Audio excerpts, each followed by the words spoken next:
የኦሮሞ ሕዝብ የተወደደ የተከበረ የራሱ ታሪክና መታወቂያ ያለው ሕዝብ መሆኑን ነው። ይሄንን ማወቅ ይኖርበታል። እንዲህ የከበረ ታላቅ ሕዝብ የኢሬቻን በዓል በማቀፍ እንዴት አድርጎ ይህን ኋላ ቀር የአምልኮ ልምምድ በታሪኩ አዲስ ምዕራፍ ይከፍትለታል? ይሄ ነው ጥያቄ። ይህ ለ21ኛው ክፍለ ዘመን አስተሳሰብና እርምጃ ጋር የማይሄድ ፍጹም አንገላታች የሆነ ስርዓት እንዴት ለአዲሱ ትውልድ ይቀርባል? የሚቀርበውስ በምን መልክ ነው? አስተዋዩ የኦሮሞ ሕዝብ ግን የበዓሉን ዓላማ አዲስ አቅጣጫና ትርጉም በመስጠት ትልቅ ሥራ የሚሰራበት ለአገር ጥቅም የሚውልበት ሊያደርገው ይችላል ብዬ ይገምታል። የኦሮሞ ክብር በኢሬቻ ውስጥ አይደለም። የኦሮሞ መታወቂያ በኢሬቻ አይደለም። የኦሮሞ ተቀባይነት በኢሬቻ አይደለም። በኢሬቻ ከማንም ጋር አንወዳደር። ይሄ የውድድራችን መንገድ አይደለም። የምንወዳደረው በሰላማችን፣ በፍቅራችን፣ በትምህርታችን፣ በአንድ ላይ በመኖር በአንድ ላይ መስራት፣ በመያያዝ፣ በመተቃቀፍ፣ በመደጋገፍ፣ በመከባበር መሆን ይኖርበታል። በርካሽ ነገር እኛ በርካሽ ነገር በርካሽ ቦታ በርካሽ መንገድ ክብርን ለራሳችንም ለልጆቻችንም ለታሪካችንም አንፈልግም። የሚያስፈልገው ወገኖቼ ከዚህ መንፈስና አቋም በንሳ ወደ እግዚአብሔር መመለስ ነው። ነገሩ የኦሮሞ ሕዝብ ብቻ ሳይሆን የኢትዮጵያ ሕዝብ በሙሉ ከዳር እስከ ዳር በእውነት ይፈታ ዘንድ በእውነት ይድን ዘንድ በእያንዳንዱ ጓዳ ያለውን የባዕድ አምልኮ ዕቃዎችን የሰይጣን መሳሪያዎችን ከጓዳው ብቻ ሳይሆን ከልቡም ጠራርጎ ማውጣት ይኖርበታል።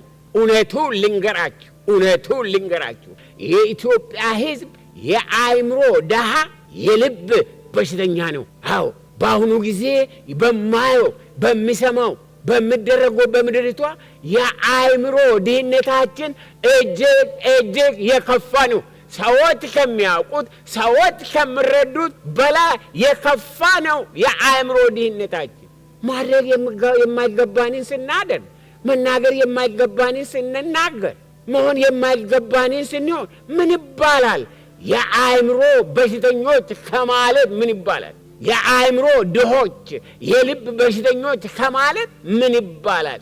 ማስተዋል የሌለው ሰው የተሰጠው መልካም ነገር መልካም ነው ማለት የማይችል ከሆነ በሽተኛ ከመሆኑ ነው ከማለት ምን ይባላል? ትንቢተ ኢዩኤል ምዕራፍ 2 ቁጥር 13 ላይ ልባችሁን እንጂ ልብሳችሁን አትቅደዱ ይላል። አምላካችሁም እግዚአብሔር ቸርና መሐሪ፣ ቁጣው የዘገየ ምሕረቱ የበዛ ለክፋትም የተጸጸተ ነውና ወደ እርሱ ተመለሱ ይላል። ወደ እግዚአብሔር መመለስ ብቻ ነው የሚያዋጣን ሕዝብ። አዎ እንደ አንድ ሕዝብ ከግራ ከቀኝ በመበላላት በክልል እየተከፋፈል እኔና እናንተ አገሪቷን ልንታደግ አንችልም። ሕዝብ ልንሆን አንችልም። በጥላቻ በዘረኝነት በክልል በብሔር ፖለቲካ እየተከፋፈል እንዴት አንድ አገር ጠንካራ አገር የታወቀ አገር የከበረ አገር ልንመራ ሊኖረን ይችላል? ወገኖቼ ወደ እግዚአብሔር መመለስ ያስፈልገን። ወደ እግዚአብሔር እንመለስ፣ እሱ ይፈውሰናል። በምድር ላይ በባህላዊና በጥንቱ ልምምድ በስተኋላ ምንም ጥያቄ የሌለው አስፈሪ የመናፍስት አሰራር የሰይጣን አሰራር አለ። የሚፈሩበትም ሰዎች ምክንያት ስላላቸው ነው። የበዓሉ መንፈስ ከተጠናወታቸው በቀላሉ መፍትሄ የማያገኙ ስለሆነ ከፍርሃት የተነሳ የሚያደርጉት ነው። የኢሬቻን በዓል በደንበኛ ዝግጅት ካላከበሩ የሚቀሰፉ የሚመስላቸው በምድሪቷ ሞልተዋል። የገዛ ቤተሰብ የኔ ቤተሰብ የቶለሳ ጉዲና ቤተሰብ ለዚህ ቀሳፊ አጋንንት ውሸት ሰለባ ስለነበረ በደንብ አውቀዋለሁ።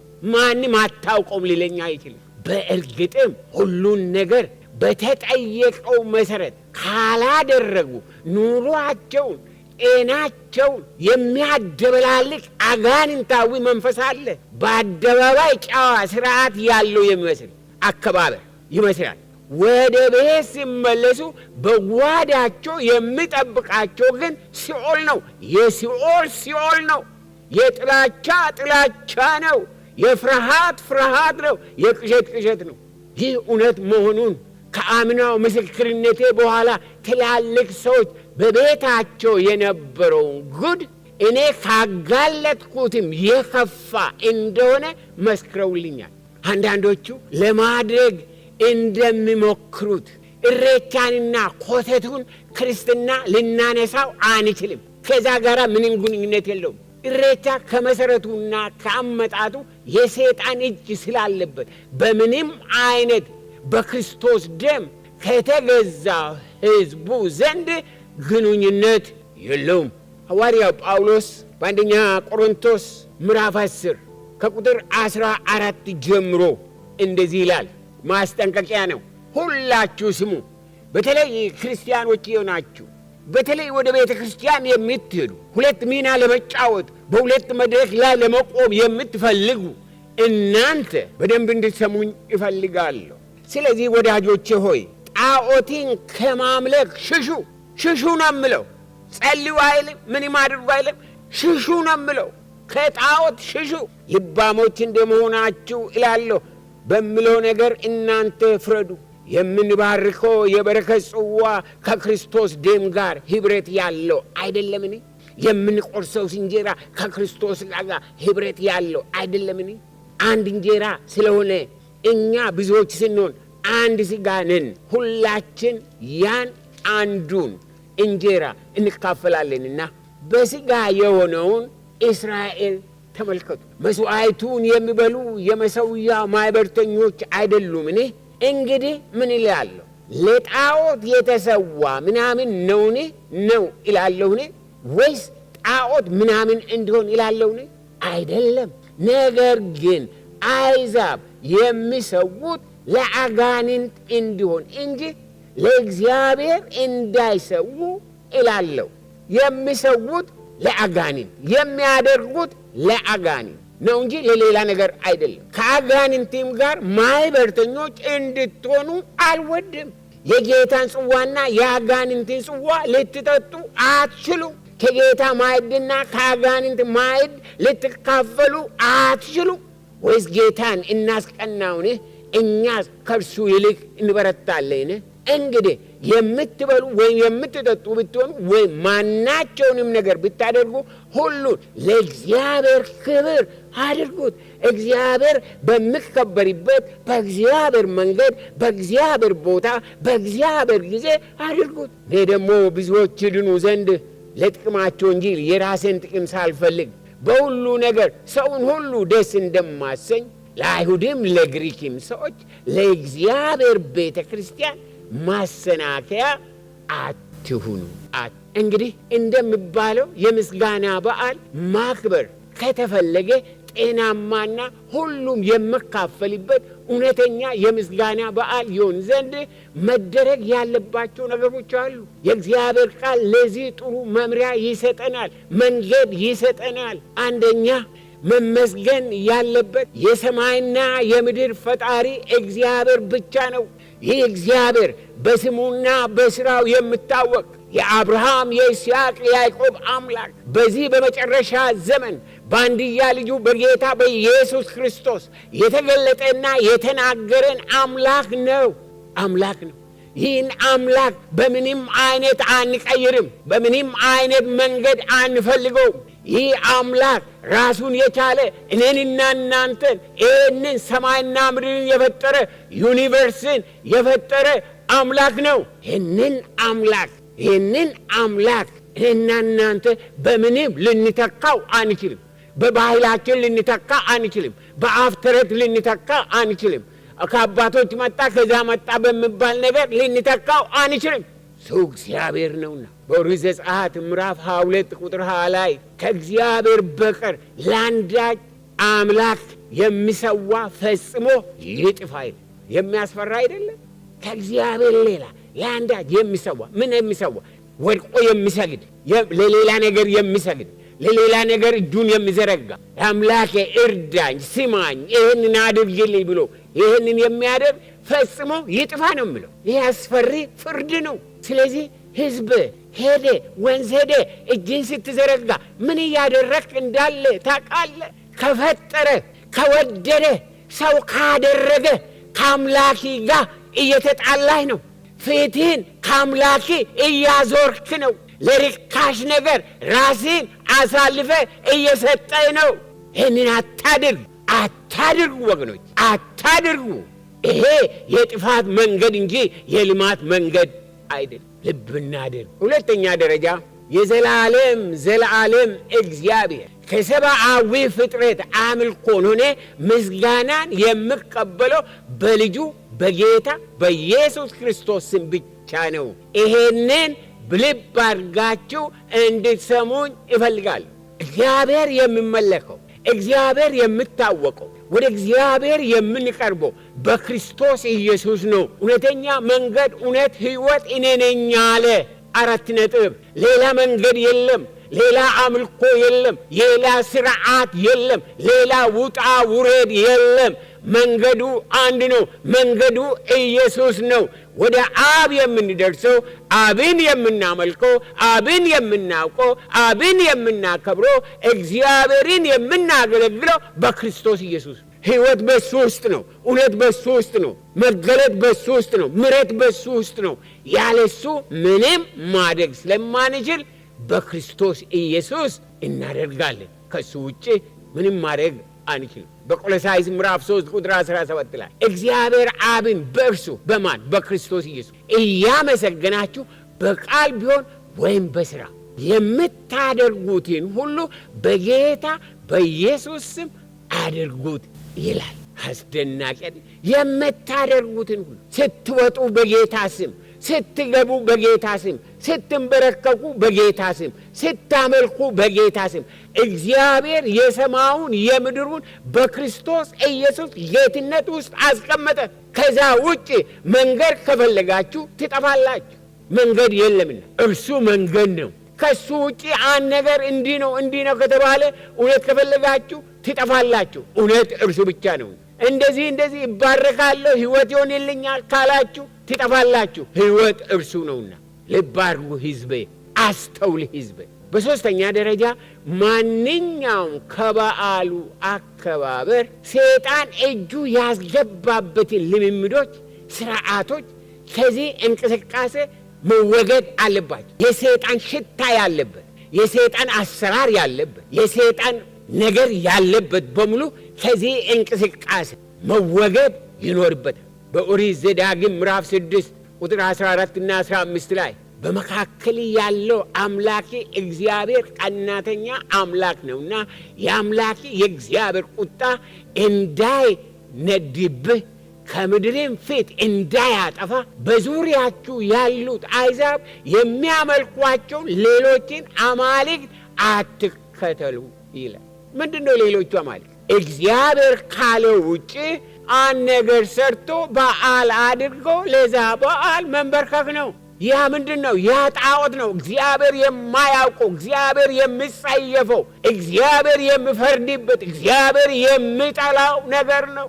ሌሎችን አማልክት የምትሰግዱላቸው በሕዝባችን ቤት ውስጥ ጓዳ ውስጥ የተቀመጡት ከተለያዩ ቦታ የመጡ ኮተቶች፣ በደብተራ በተለያዩ የመጡ ኮተቶች፣ በቃልቻዎች፣ በሞራ ገላጮች፣ በመናፍሳቢዎች በኢትዮጵያ ሕዝብ ጓዳ ያለው ከእግዚአብሔር ያልሆኑ ነገሮች፣ እነዚህ ኮተቶች፣ እነዚህ መውጣትና መቃጠል አለባቸው። ከእግዚአብሔር ፊት መራቅ አለባቸው። በዛን ጊዜ ሰላም እናገኛለን፣ አንድነትን እናገኛለን። በዛን ጊዜ እንያያዛለን። ታላቅ ሕዝብ የምንሆነው ከዚህ ከርካሽ ነገር ነፃ ስንወጣ ነው። ሕዝቤ አስተውል፣ ሕዝቤ አስተውል። በአራተኛ ደረጃ የምስጋናን በዓል ስናዘጋጅ አስቀድሞ መሆን የሚገባ እግዚአብሔር የሚጸየፋቸውን ትዕቢት፣ ጥላቻን፣ ዘረኝነትን፣ ንቀትን፣ ያለ እኔ ባይነትን በንሳ ማስወገድ ተገቢ ነው። ወደ ንሳ ይጠራናል ማለት ነው። እግዚአብሔር ንሳ ግቡ ነው የሚለው። አዎ ተነካካ። የኢትዮጵያ ሕዝብ ተነካካ፣ ተነካከሰ፣ ተቆሳሰለ፣ ተበዳደለ፣ ብዙ ነገር አደረገ። ሰሜኑ እንዲህ አለ፣ ምስራቁ እንዲህ አለ፣ ምዕራቡ እንዲህ አለ፣ ደቡቡ እንዲህ አለ። በጭቅጭቅ በንዝንዝ የተሞላን በንቀት የተሞላን ሕዝብ ነን። ምንም እኮ ኖሮን አይደለም የምንናናቀው። ማንም ከሌላ በልጦ አይደለም። ድህነቱ ካለ ሁሉም ነው። ቆሎ ከሆነ ሁሉም የሚበላው ነው። ምን ሆነ ነው ሌላውን የምትንቀው? ወገኔ ያን ንቀት፣ ይሄ ነገር መንፈሳዊ ነው፣ ሰይጣናዊ ነው፣ ገዳይ ነው፣ አጥፊ ነው።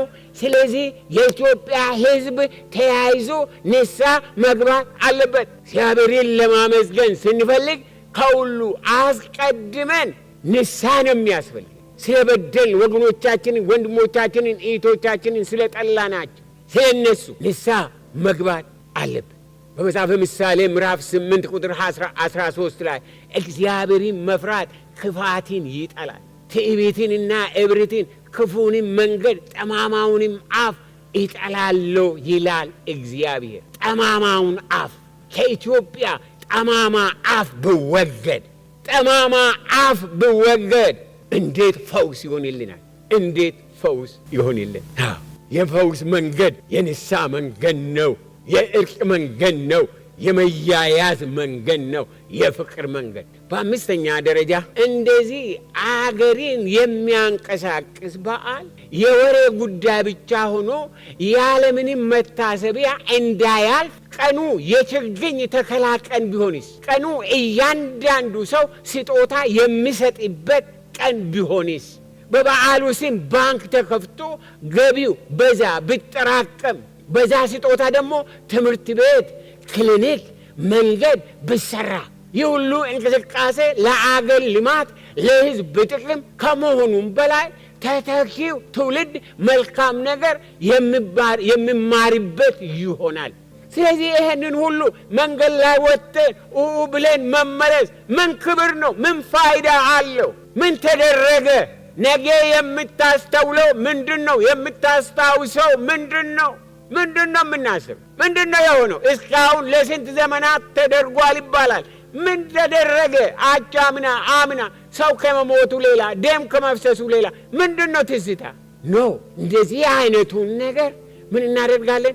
ምስጋና በምንልበት ጊዜ ምስጋና አንዱ ምስጋና አመስጋኝ መሆናችንን የምንገልጸው በመስጠት ነው። በመስጠት በሜዳ ላይ ከምንወጣ ሌላ ዛም ከምንሆን መስጠት በምንሰጥበት ጊዜ ያ የተሰጠው ተሰብስቦ በባንክ ተቀምጦ ከዛ ትምህርት ቤት የሌላቸው ለድሆች ቢሰራ፣ አካባቢ ብለማ፣ ሐኪም ቤት ቢሰራ፣ መንግስት ይህንን ያደርግ እንደዚህ አላደረገም ከምትሉ ይሄንን ነገር ጉልበታችሁን ዘመናችሁን በከንቱ በሜዳ ላይ ከምትጨርሱ ወገኖቼ ከምንጨርስ መልካም ነገርን ልንሰራበት እንችላለን። ሰማይና ምድርን የፈጠረ እግዚአብሔር ማስተዋልን ይስጠን።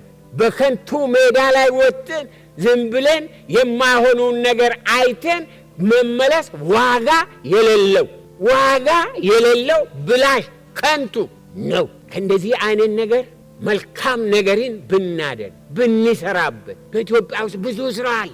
የህዝብን እርዳታ የሚፈልግ የሀገሪቷን እርዳታ የሚፈልግ በሚሊዮን የሚቆጠር ሰው ህዝብ ስራ ቢሰራበት፣ ከዛ ደግሞ ገንዘብ ቢሰጥበት፣ ስጦታ ቢሰጥበት፣ ገበሬው እህል ቢሰጥ፣ ገበሬው ዶሮ ያለው ዶሮ፣ በሬ ያለው በሬ፣ እህል ያለው ያ ተሽጦ ለምን ትምህርት ቤት አይሰራም? ያ ለምን መልካም ነገር አይደረግም?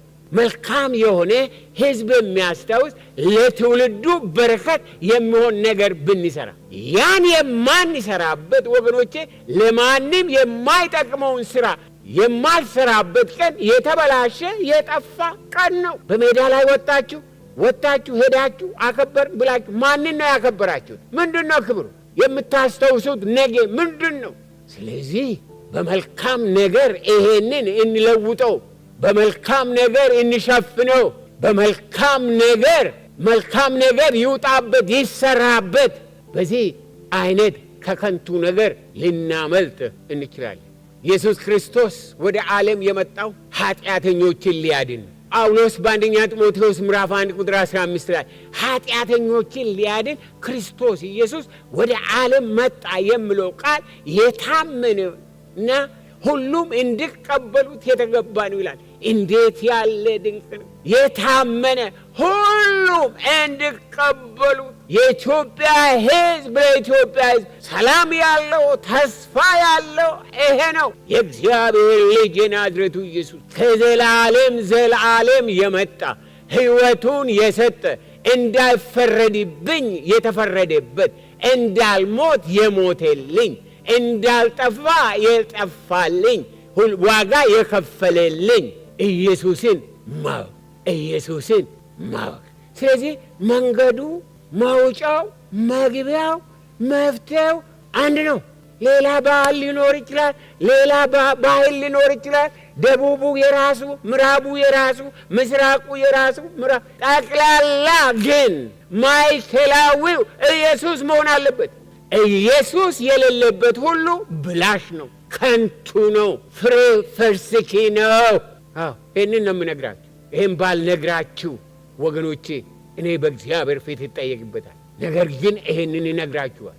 ኢየሱስ በሐዋርያት ሥራ ምዕራፍ 4 ቁጥር 12 ላይ እንደምናገረው መዳንም በሌላ በማንም የለም፣ ያለ ኢየሱስ የለም ማለት ነው። እንድንበት ዘንድ የሚገባን ለሰዎች የተሰጠ ስም ከሰማይ በታች ሌላ የለምና፣ ከሰማይ በታች ሌላ መፍትሄ የለም። ያለ ኢየሱስ መፍትሄ የለም። ያለ ኢየሱስ መንገድ የለም። ያለ ኢየሱስ ሰላም የለም። ያለ ኢየሱስ ስጦታ የለም። ያለ ኢየሱስ ጤና የለም። ያለ ኢየሱስ ዕርቅ የለም። ያለ ኢየሱስ እድገት የለም። ከሰማይ በታች ለሰው ልጅ የተሰጠው ሌላ የለም።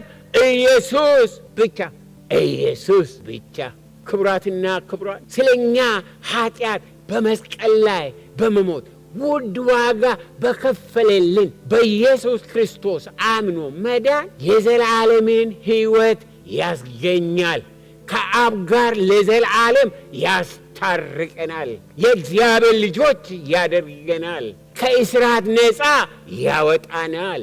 ከሞት ፍርሃት ነፃ ያደርገናል። ከጣዖታት ፍርሃት ነፃ ያወጣናል። ዓለም ሊሰጠን የማይችለውን ሰላም፣ ዓለም ሊሰጠን የማይችለውን እርጋታ ይሰጠናል።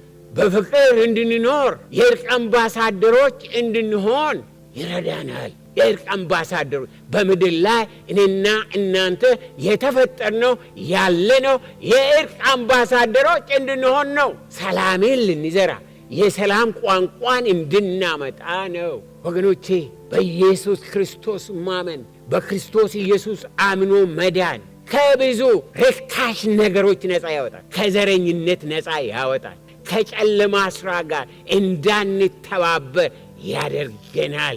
የፍቅር ሰዎች፣ የምሕረት ሰዎች፣ የፍሬ ሰዎች ያደርገናል።